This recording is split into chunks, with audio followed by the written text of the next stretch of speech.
You can put scores around skills. You can put them on resumes, which is why we get seduced by skills. So in uncertainty and stress, these attributes come to the fore. I tell you, cunning is one of the most predominant attributes in the Navy SEALs. And cunning itself, at a basic level, is not negative. The way we use cunning, that's what can be judged. If I'm disempowered, how could I be accountable for something that I don't have the right to do or right to choose? There are times where your boss is telling you to do something, you don't think it's a good idea. Now, this is where we actually lean on a different attribute, and that's courage.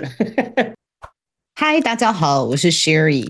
在我的第一本书 MBTI 我和我的使用说明书里面，还有我很多影片中，我都有谈到，我们每一个人生在这个世上都是世界的礼物，我们每个人都有自己的特质哦。那我最近看到一本书，跟我的想法有非常多类似的地方。那他用不同的角度来切入，就是我们与生俱来的特质，跟它可以对我们的帮助哦。那这本书呢，就叫做 The Attributes。25 Hidden Drivers of Optimal Performance， 它其实翻译成潜质。那时候可以看到这本书的作者说，哇，不得了，这本书的作者他是 Navy SEAL 退役下来的哦，就是海陆空3期的特种部队哦。他在这里面是担任教育训练的指挥官，他还参与了多次去阿富汗跟 Iraq 的海外部署行动哦。那他现在退休之后呢，他就开始在组织里面做顾问，训练就是高阶主管们怎么样可以达到他们的最高的效能跟最佳的表现啊。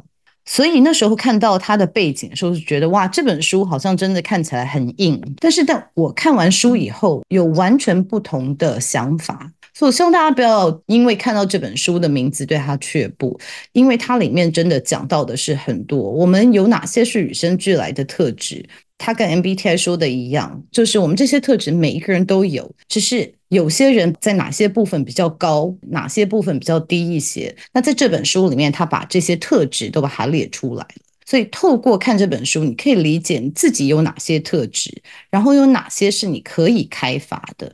作者在书里面有些想法也是跟我蛮类同的，有些部分就是我们天生下来比别人强，那我们势必要先发挥我们的特质，发挥我们的强项哦。那这一点是我非常认同的，我在我自己的书里面我也尽量让大家看到这个讯息哦。做老板的，做家长的，对自己人生有些迷惘的人，我觉得都非常适合看这本书。所以看完这本书以后，其实我对于这个作者有很多的好奇，我也觉得有些问题想要跟这个作者一起讨论，然后真的非常荣幸的就邀请到了这位作者来上我的频道哦。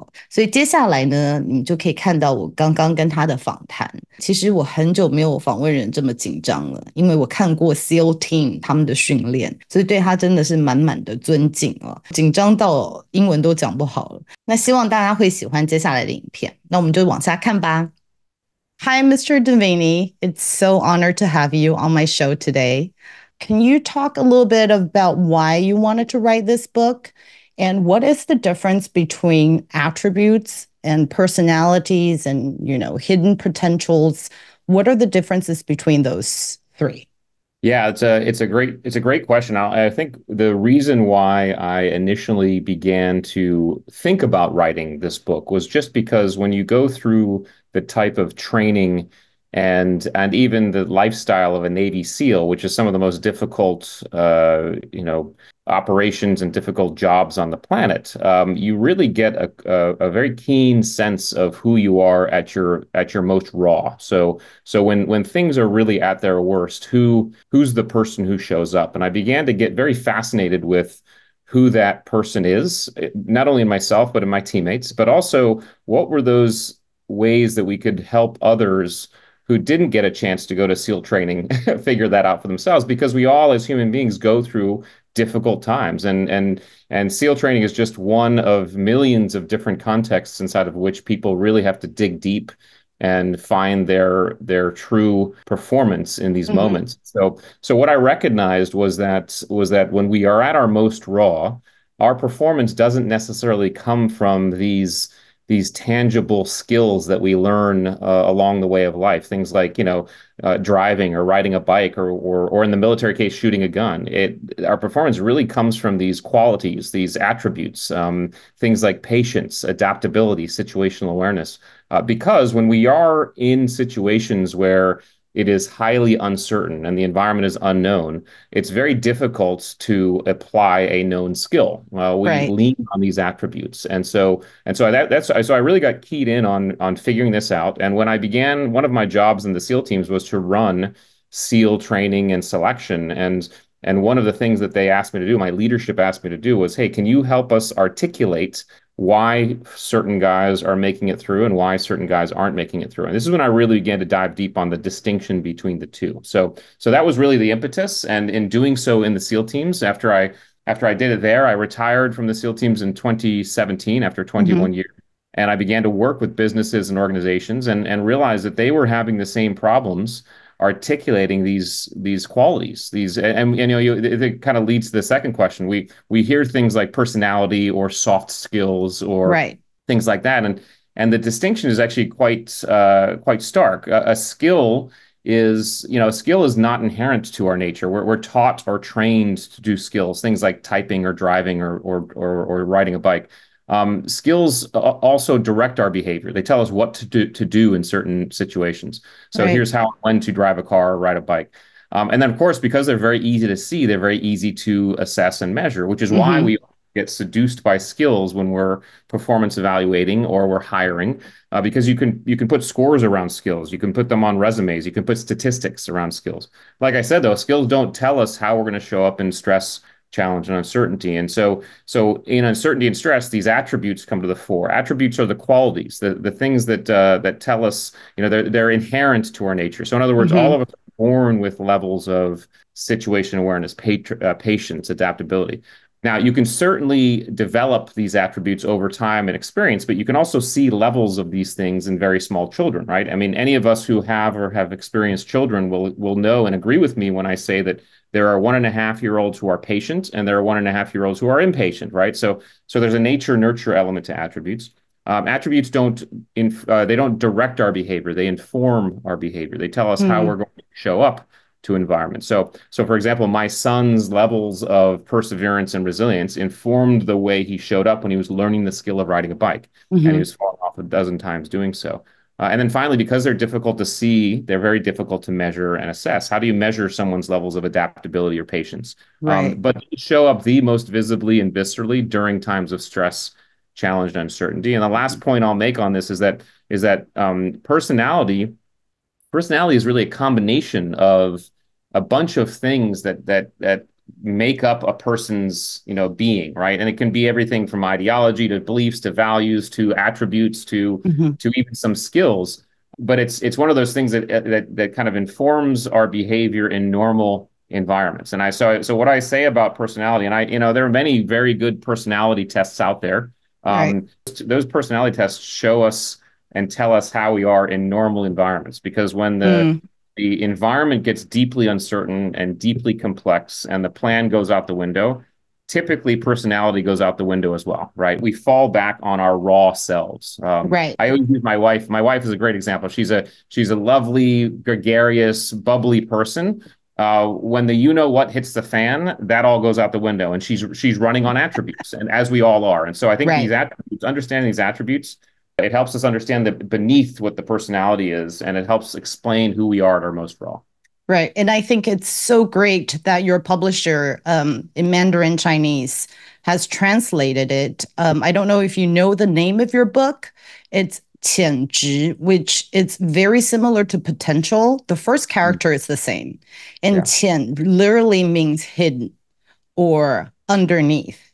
So I think whereas potential in Chinese is translated to hidden competency, in your book, 潜质 attributes is translated into hidden qualities. Yeah, I'm happy that I'm actually so happy that's the case, because what I say often is that skills tell us what is and attributes tell us what could be.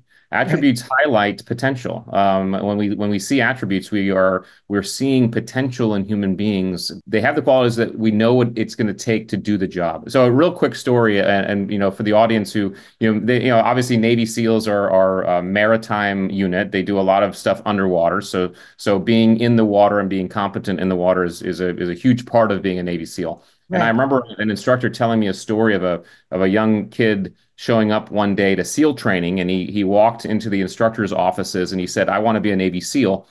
And the instructor said, "Okay, well, you have to do a swim test." And the kid said, "Okay." So they take him out to the pool, and it's a pretty easy swim test, 50 meters. So 25 meters to one Mm. end, 25 meters back to the other. The kid gets all ready to go. He jumps into the pool and immediately sinks right to the bottom of the pool. And on the bottom of the pool, he begins to walk across the bottom of the pool to one end. He touches one end and he walks across the bottom of the pool back to the other end. He comes up, he's gasping for air, right? And the instructor looks at him and says, "What the heck are you doing?" And the kid looks at the instructor and says, "I'm sorry, instructor, I don't know how to swim." And at that point, the instructor looks at the kid and pauses, and he said, "That's okay. We can teach you how to swim." And so the question becomes, why did the instructor say that? And he said that because he knew that if this kid had the attributes, the potential to show up to Navy SEAL training without knowing how to swim, he had everything inside of him to be a Navy SEAL. Teaching him the skill of swimming was going to be the easy part. And so when we Right. think about these attributes in performance, and it's certainly in work and business, we have to remember that if we're not looking at attributes, we're missing a Mhm. huge part of the potential of a human being, and we may be missing out on some very dark horses who could actually have the potential of being rock stars. Well, I love that because in Asia, as I've mentioned to you before, a lot of things that we look at are quantitative. For Mm-hmm. example, exam scores from very early on. We're hit with exam after exam. Yeah, So it's how much money you make, and it's everything has to be measurable, yeah, right? So, and we're looking at attributes thinking, some people just have the right stuff. I can't really pinpoint it, and you've written that in your book as well.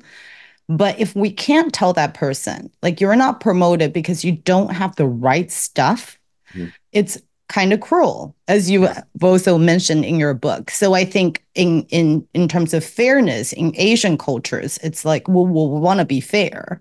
yeah. So it's SAT, it's whatever score that you have that we judge you based on that. Can you talk a little bit more about that, the qualitative and quantitative, and if attributes cannot be measured, how do we know we have them? Well, one of the things we have to understand is, first of all, and so your audience knows, we all have all of the attributes. So all Right. of us have all of them, and I know I read about 25 in the book. The Right. work we do with businesses and organizations, we have 41 now that we work with, but we all have all of them. The difference in each one of us are the levels to which we have each, right? So, for example, take adaptability, right? If 10 is high and 1 is low, I would probably be a level 8 on adaptability, which means when the environment changes around me outside of my control, it's Mhm. fairly easy for me to go with the flow and roll with it. Okay.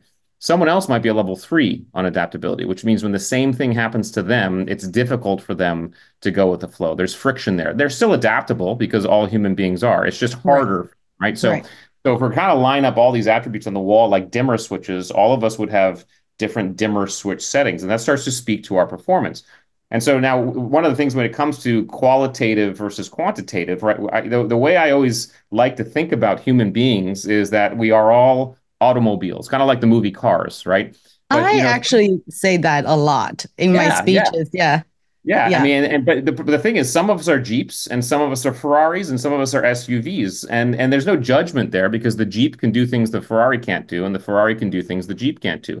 Right. But it behooves us to lift our hood and figure out what type of engine we're running with. And so I think what businesses and organizations in any domain in any country need to understand is that different jobs require different vehicles, and what we Hmm. can't do is sometimes these quantitative, these data driven processes only show us one type of vehicle. Mm. We need to form processes that allow us to see all types of vehicles so we can put the right vehicle on the right track because all businesses typically have to be made up of different types of vehicles. You need some, trucks, you need some Ferraris, you need all that stuff. And teams, in fact, benefit when you have a mixture of different vehicles because you have the ability to do a bunch of different things. So that's the way I'd kind of describe it. Right. That's always been my point that you need different people in a group. And what you talked about adaptability, immediately I thought of MBTI, in which I'm certified of. It's Yeah. the last letter, J versus P, right? Are you judging? Or are you perceiving? Are you more Yeah. decisive or are you more adaptable? Both are Yeah. good qualities, but you're on a spectrum. Right. Yes. So you Yes. could, you're not, it's not either or. It's just, do you Yeah. have more of that or less of this? But coming back to you, what the comment that you made about cars, because I Mhm. do talk about that. I use that analogy a lot as well. And one time I got a question from a kid who said, what if I'm neither Jeep nor BMW or Ferrari? What if I'm a Honda Civic? What do I Yeah. do then? So Yeah. can you speak to those people who think, well, not to belittle Honda Civic, it's a great car, but we're just saying, what if you think I am not the type of car, I'm not a Ferrari, I'm not a Jeep, I don't feel like I have a distinct attribute that sort of makes me unique or different? Yeah. Well, I would say this is the Honda Civic is a much better car than the Jeep or the Ferrari, because the Honda Civic is a car that will go for a long time. It's very reliable. It'll carry stuff. I would buy a Honda Civic before I bought a Jeep or a Ferrari, right? And so what we have to understand is every car, every human comes with very unique capabilities that Mm-hmm. they can capitalize on. The Jeep is great off-road, but it doesn't carry a lot and it doesn't go fast. And there's only certain things it can do. The Ferrari, man, that's a really nice car, but there are only very few places you can drive a Ferrari, right? The Right, Honda can go almost anywhere. And so I would say to anybody, don't judge the type of car you are. Understand that every car, every human has unique qualities. And our job, I think, as both humans and especially as leaders, is to help our people figure out their own qualities and capitalize on them. Whether it's a Honda Civic, whether it's a Volvo, whether it's a truck, whatever that is, right. figure that out and capitalize it, and really do your best with that because you're going to be able to do things that other people can't do. That's guaranteed. That's a great message. I'm going to cut that into shorts because I do feel that there are a lot of younger people who feel disempowered Yeah. because we're not looking at different attributes. If we're only measuring one type of skill, Yeah. one type of attribute using quantitative data, then people who don't fit in that mainstream feel very disempowered.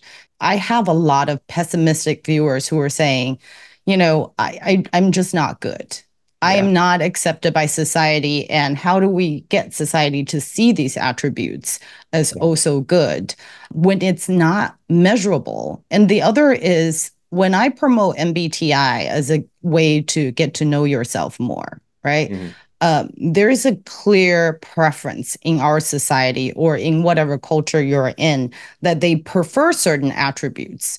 How do you recommend people, once they find out they're civic and know that they have their strengths too, but you're faced with a community or a culture that does not like you, your Yeah. Yeah. type? Yeah. What would be your advice for those people? Well, I would say if the first piece of advice would be if we understand ourselves to the degree that we know what we are capable of and what we can bring, we need to be transparent and talk about that. One Mm, of the things we can do is we can go to people who may have a preference for certain personality types and say, "Hey, wait a second. I know you have this preference, but here's what I can do. These are all mm, the things that I can do that this personality type cannot do." This is why I love the attributes um, concept, and I've been so excited to bring it to the world, is because it's very basic language, right? I have, I've done MBTI, and I love a lot of personality tests.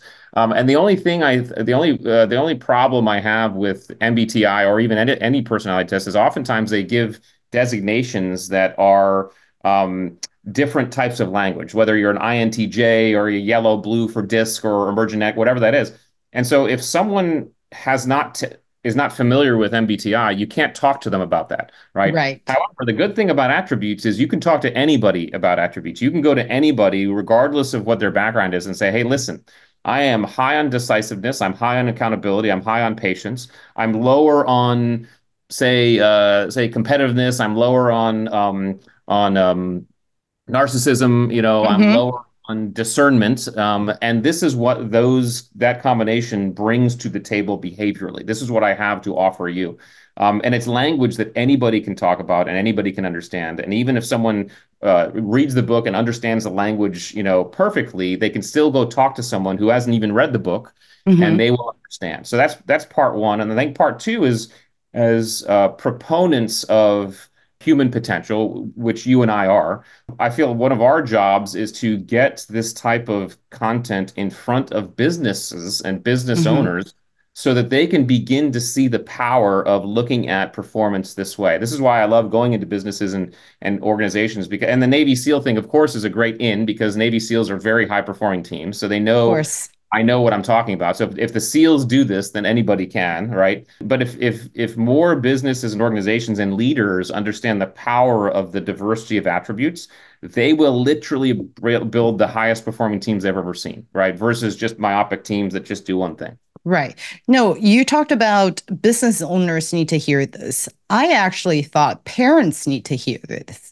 Yeah, yeah, yeah. Because well, I have to admit, when I first picked up this book, I was like, well, this is very business oriented, right? It's about optimal performance. So I imagine it to be fairly macho, kind of young energy. But when I got through to the book, and I thought this is perfect for anyone who is depressed, Mhm. feel disempowered, don't really know their path forward. And I think it's a great book for parents as well. Yeah, yeah, I Um, totally be, agree. Yeah. yeah. So not even to the business owner level, like high Mhm. executives. I feel like this book can be a good parenting book as well. Do Yeah. I see this attribute in my kid and do I even value it? While we're on that topic, there are two attributes. Most of the attributes, I think, universally are positive or Mhm. are highly valued. But there are two that are in your book that I was fairly surprised, but I was also very happy that you brought them up. So Mhm. one is cunning and Mhm. one is narcissism. Yeah. Cunning, I keep talking about Asian societies, we're more conservative and it's following the rules, right? Right. So the pros of that is, during COVID time, everyone had their mask on. There was no arguments there. But at the same time, in this type of culture, cunning can never be seen as something positive, or Yeah. we just don't view it that way. So I'd love for you to talk a little bit about why we need a little bit of a cunningness in our lives and why that could be a good attribute. Yeah, absolutely. And I do recognize and concede that cunning can the word itself can be pejorative depending on the culture, certainly. I know it's funny in the UK they don't like the word cunning either because the definition implies deceit. But all I'll say about this is that and we can call it creative problem solving. All cunning is the ability to look outside the box when it comes to solving problems. And now the way we use cunning can be either positive or negative. A malevolent use of cunning is Bernie Madoff and Enron. A benevolent use of cunning is Oscar Schindler, right? And so all it is the cunning mind approaches the problem and immediately thinks three things. All right. The first thing is, are there rules and boundaries? The Mm-hmm. second question is, are they real or are they perceived? And Mm-hmm. then the third one is, if they are real, what happens if I break them? Okay. And then the cunning mind begins to look at ways around the perceived or even real boundaries to up for solutions outside the box. So it's really quite literally outside the box thinking. And I think Right. every single team and business can benefit from outside the box thinking. I tell you, cunning is one of the most predominant attributes in the Navy SEALs, and that can seem very obvious because when we are a small unit trying to find or rescue or do a mission, we can't just run up the line, run straight up the line and take on the big enemy. We have to think of ways to go around the problem. And I think every business, every team, every organization can benefit from that type of thinking. So I think as long as and again I encourage my UK clients to say, okay, just call it creative problem solving. That's fine, and you can as well. However, I think to really solidify the concept to say, hey, cunning itself at a basic level is not negative. It's just Right. it's neutral, right? The way we use cunning, that's what can be judged. We can use it positively or we can use it negatively. But I think there's so many different ways we can use it positively. Right. I think it's interesting every attributes when you go to a very extreme end of the spectrum, it has some problems, right? 100%. So I mean, really, for someone to be cunning, he's or she might also be a very creative problem solver. So can we Yes. see that in a person and accept that? And capitalize on it in a team. If you have a team of that's largely made up of people who generally follow rules, you may want one or two people who can look outside the rules because that's how you can start to think of new ideas. The iconoclasts of this world, the new ideas, the innovators. These are all cunning people. They're just looking at ways to solve problems in a very unique way that's outside the box. I think it's extremely powerful. Right. Except in a group, 10% of the time it's powerful, and 90% of the time people are just like, why aren't you following the rules? Right. So I think it's important for executives, bosses, parents to see that as a Yeah. potential positive attribute. Another one that you talk about is narcissism, Yeah. which is, Yeah. again, that's culturally, I mean, I think across the board, people are not very into narcissistic people, Yeah. but especially in Asia, where you are to see yourself as part of a community, as Yeah. opposed to it's all about you, Right. right? Right. Can we talk a little bit about that? Yeah. Well, so narcissism, and I understand.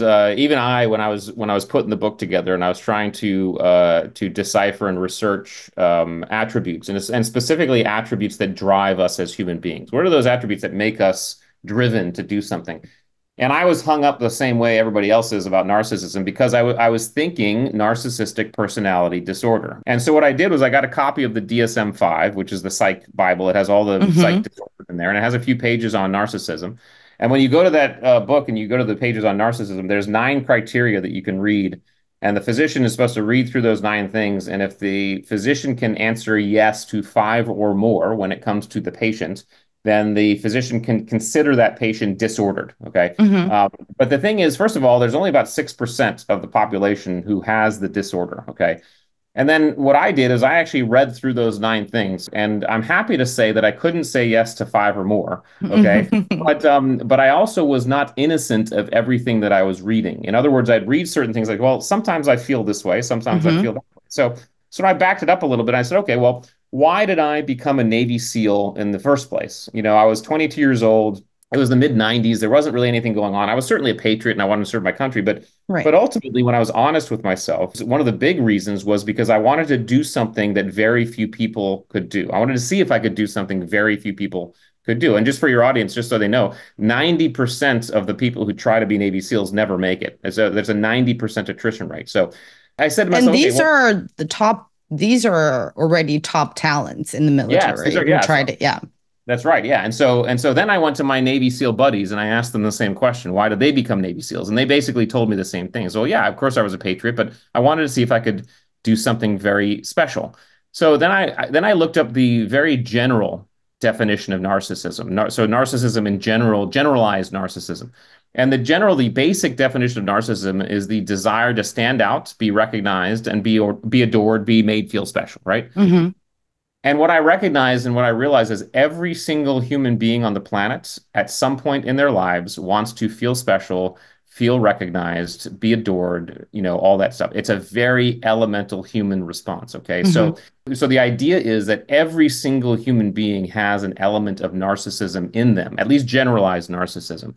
And when we have that, it can be the impetus to some very audacious goals. Why else would someone want to be the best surgeon or the best, or the Navy SEAL, the best author, or whatever that is? And so what we have to do is we have to say what levels of narcissism might be in ourselves and how is that driving us to do very Mm-hmm. audacious things? Because as much as people want to not admit they have it, everybody has it. And in fact, they did a study of they looked at the top 20 most successful entrepreneurs in history.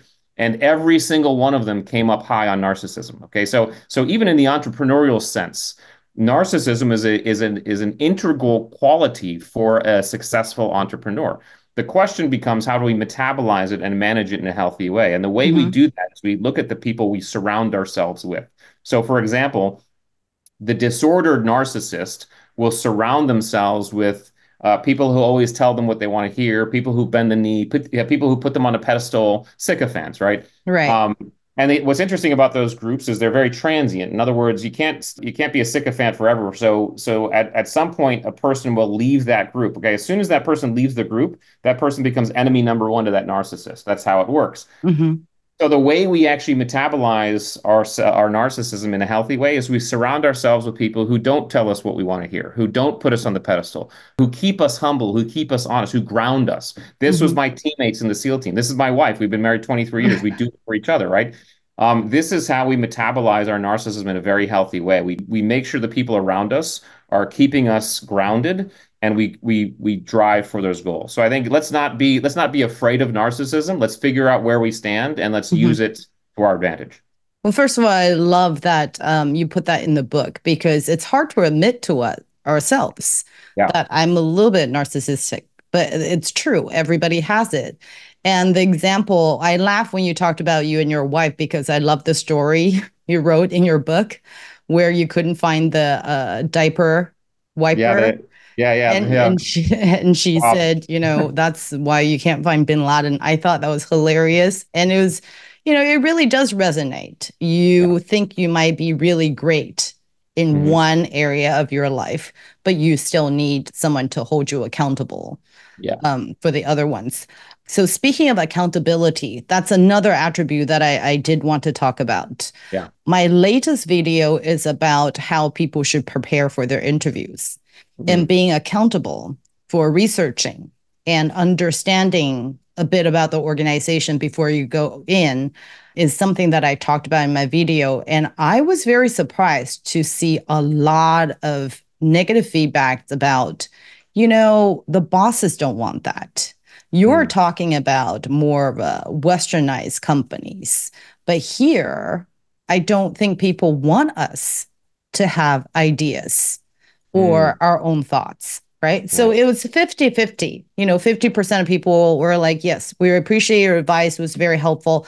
And the other 50 were about how can I be accountable when I've never been empowered? Hmm. If I'm disempowered, how could I be accountable for something that I don't have the right to do or right to Yeah. choose?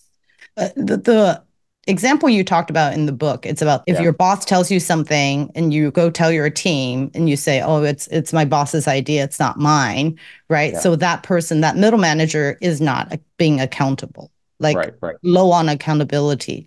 But what if you're the middle manager and you really truly disagree with your boss? Yeah. Yeah. What do you do then? Yeah, so I think first of all, accountability is quite simply ownership. It's ownership of an issue. It's ownership of a result of the result of a behavior. It comes down to ownership. And I think when it comes to being accountable, this is a muscle we can exercise Mm-hmm. quite often if we just in regular life. The first thing I'll say is that accountability, to be able to own and take and say, hey, I'm owning the consequences of my decisions, good or bad. That's accountability. Okay, so that's one thing. When you make a decision, when you take an action, you own those results, good or Right. bad.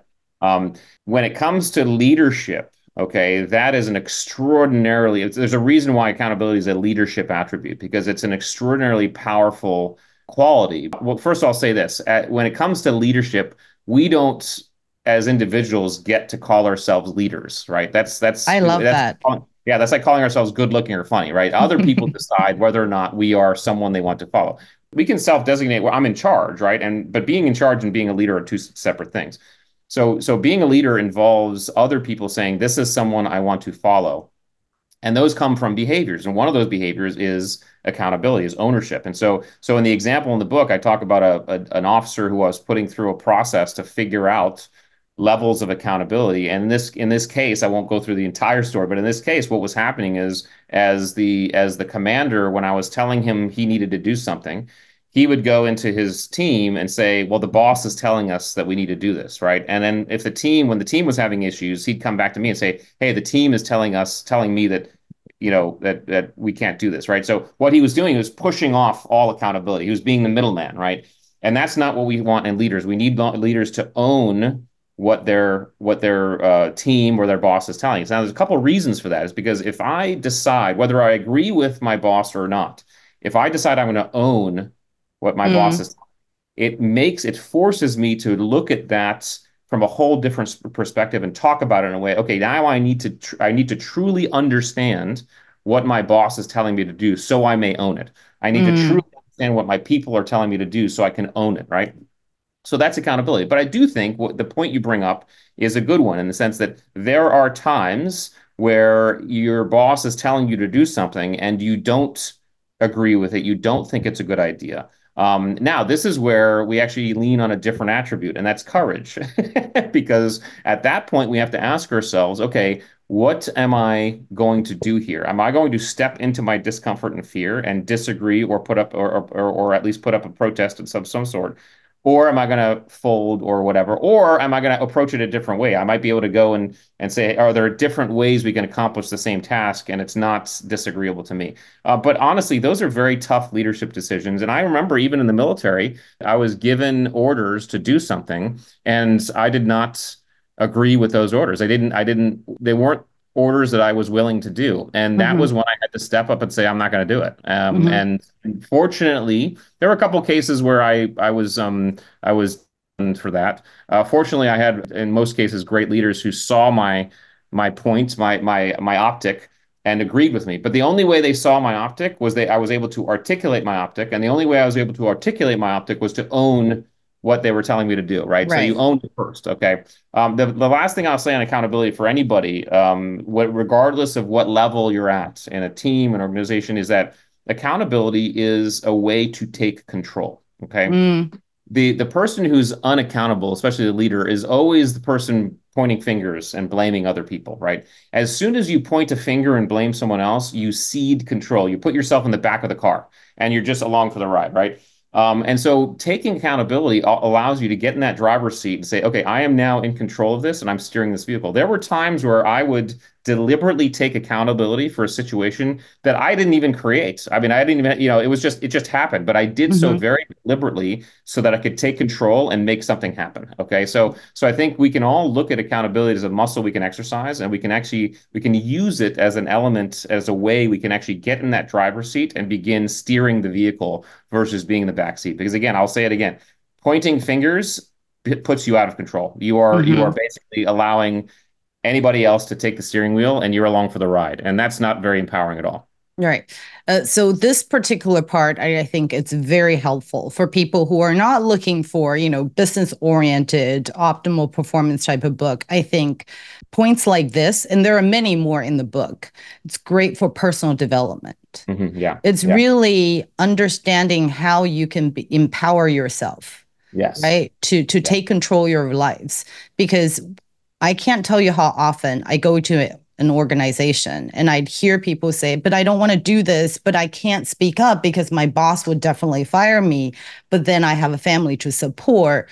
So this person is in this vortex where she or he cannot get out.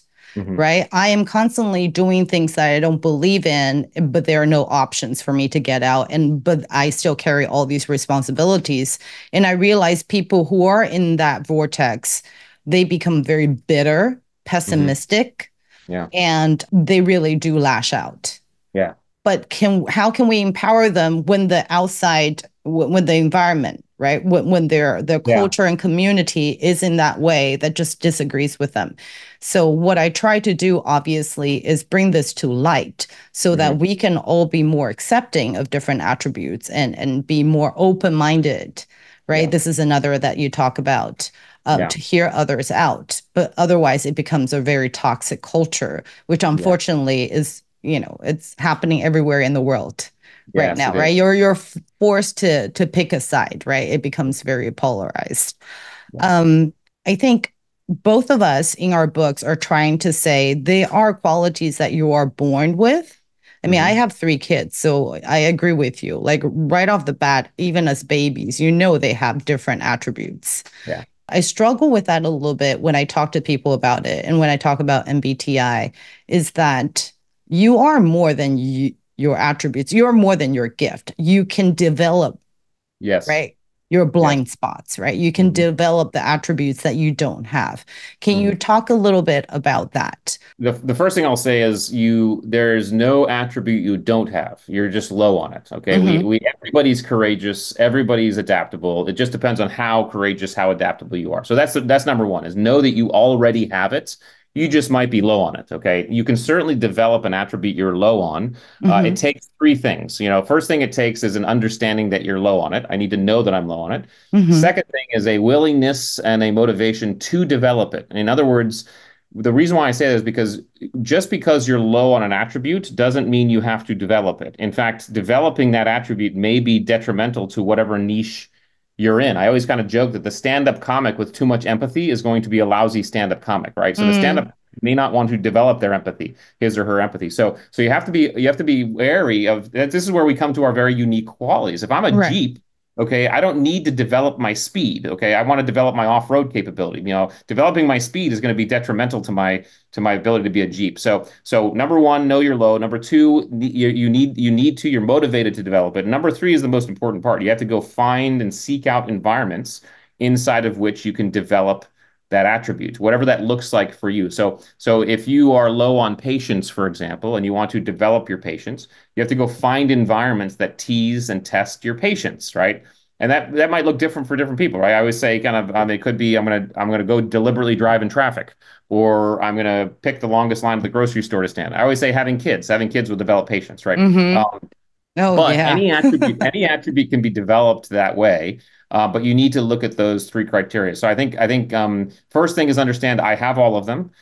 Second thing is my unique palette, my unique order of these attributes is unique to me, and let me be very honest with myself about, does this work for me or what doesn't work for me? We have an assessment tool that people take the assessment, they figure out where they are, and we find that, okay, well, out of my stack of attributes from the top all the way to the bottom, I mean, honestly, there's maybe one or two that would benefit me from developing. Everything else I'm good with. And then the final point on this is the reason why you can also say it is because if you get into teaming, sometimes in teaming situations, I don't need to develop an attribute because my teammate has that attribute, And so again, my wife and I are great examples of this. I am high on patience. My wife is low on patience. Okay. That's worked beautifully for us in our 22-year marriage and raising kids, because when patience has been required, I step up. And when impatience is required, she steps up. And so my patience has prevented her from running too fast into a decision, and her impatience has prevented me from taking too long or procrastinating. And so you can look at where you fall on these things, and you can team in a way that doesn't require you necessarily to develop at all, right? So you end up with a stack of attributes and say, okay, out of all these attributes, I'm just going to work on maybe this one. That's what I work on. Right, and that becomes very empowering. And then the final thing I'll say, because we've talked about it a couple of times, is when it comes to kids, I'm always very reticent about labeling kids, right? From birth to about 21, 22 years old, our frontal lobe is still cooking, right? And we're still not necessarily our fully developed human.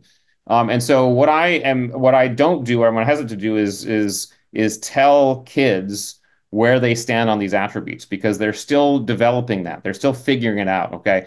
So I think as parents, the best thing we can do is make them aware of these attributes, and then just give them a bunch of environments inside of which they can see where they stand, and let them begin to figure out for themselves.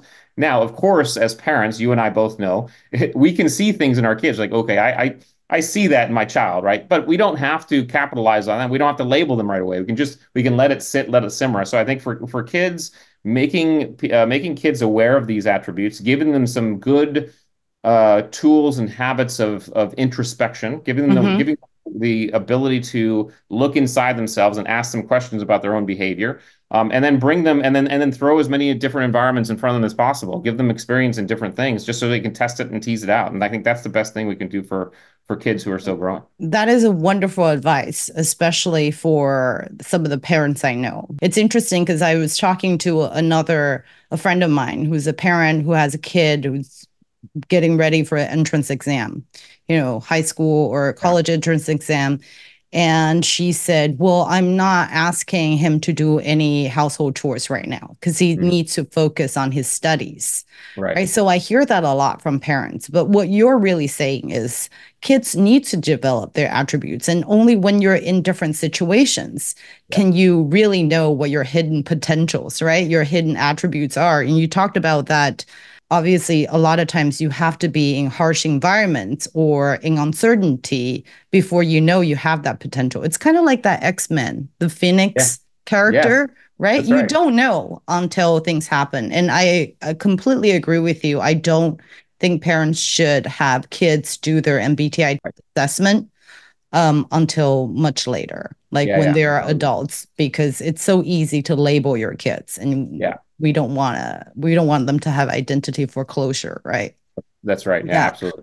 The last thing I'll ask is training versus education and Yeah. how you've categorized the 25 attributes into 5 categories. It was an old, it's one of the joint war colleges here in the States. I think owns that quote, but it says we train for certainty and we educate for Ah, uncertainty. that's what it is. Yeah. And what that really means is training for certainty is basically skills training. I know I'm going to do this thing in this environment every time. That's skills training. Educating for uncertainty is really about putting yourself into different experiences so that you can get a bunch of different perspectives and you can exercise your attributes. Because what happens is you begin to open up your perspective both to new information, new experiences, so that in uncertainty you have much more to access in terms of solutions, right? So the idea is, I'm going to train. I'm certainly, as a Navy SEAL, I'm going to go train on the range and learn how to shoot my gun very well, right? That's training for certainty. When I need to shoot my gun, I need to be able to shoot my gun.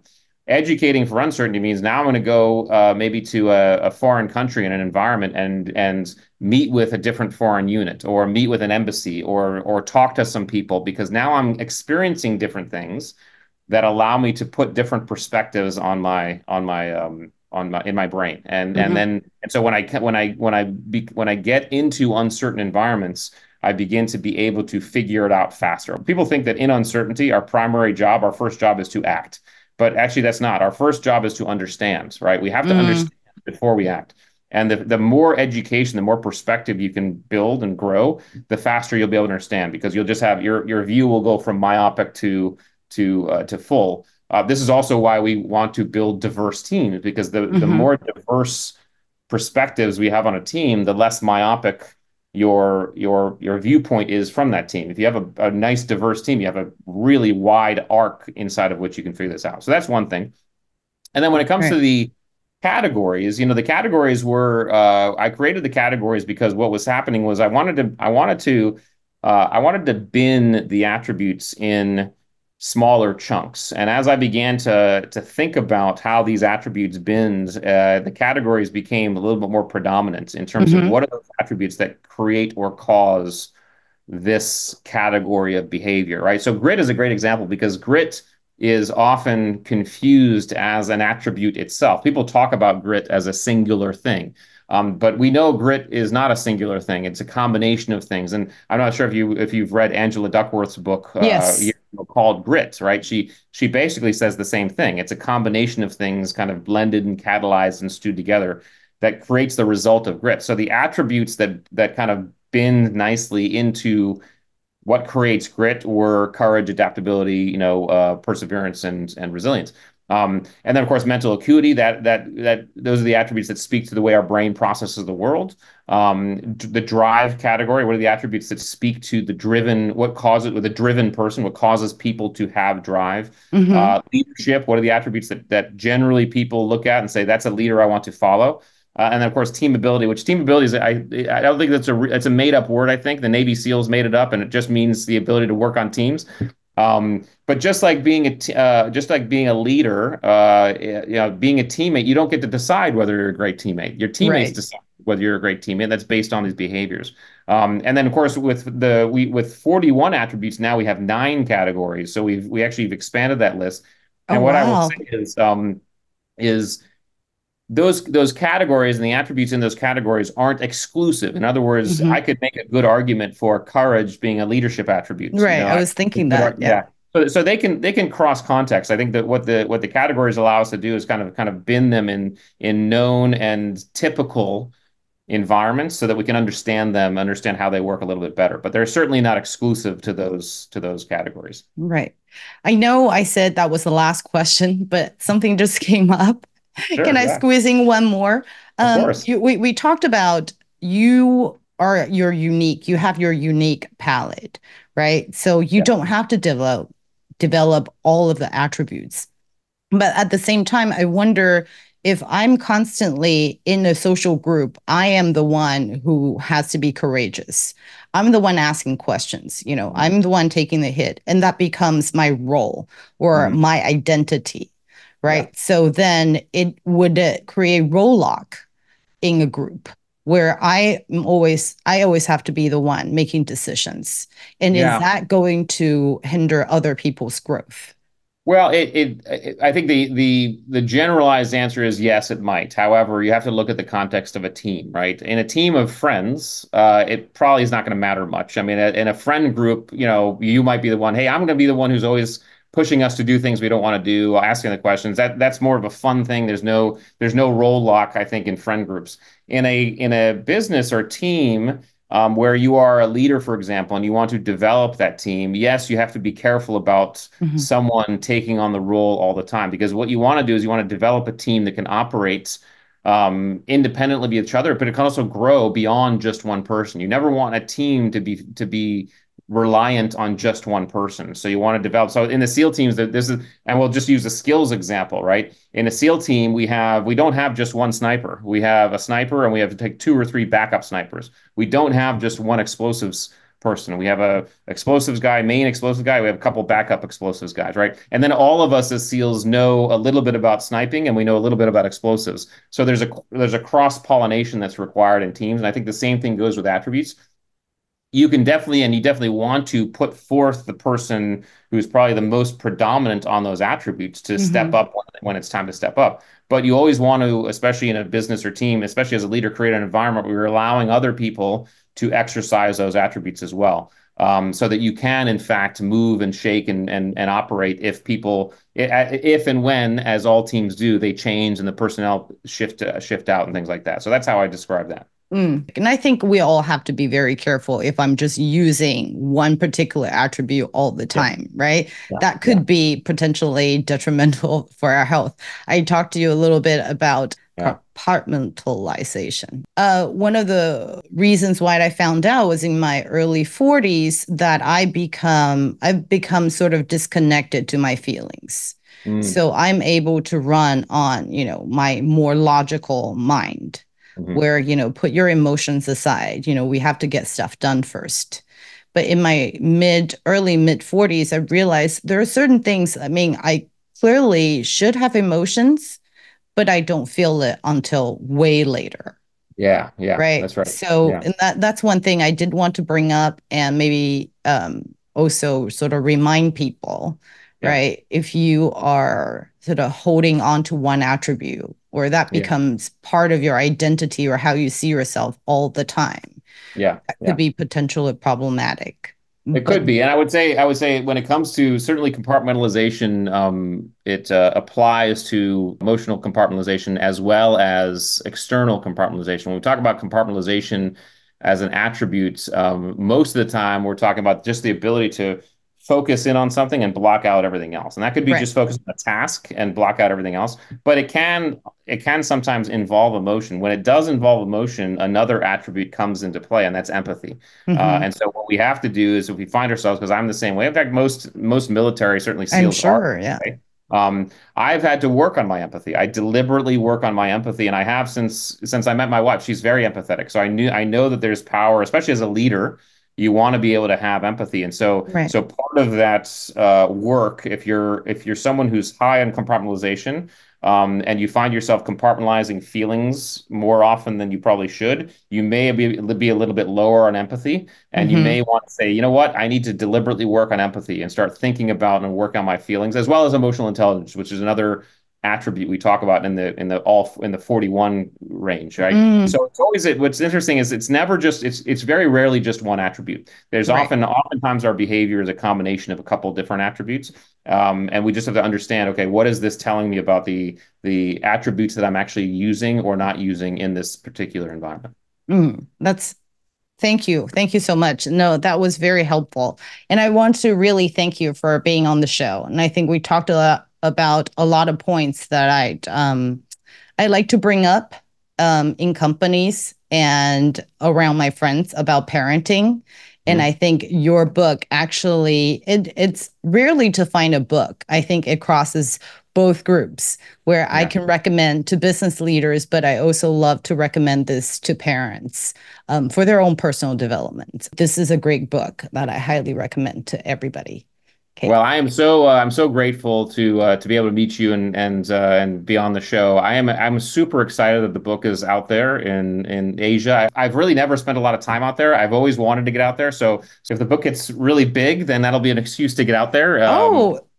I'd love to. I think I'm just really thrilled that it's getting out there and that people are going to be able to read it. So thank you for helping. Fingers crossed. I hope to meet you in person soon. Yes, me too. Me too. That'll be wonderful. All right. Talk to you soon. Bye. All right. Bye.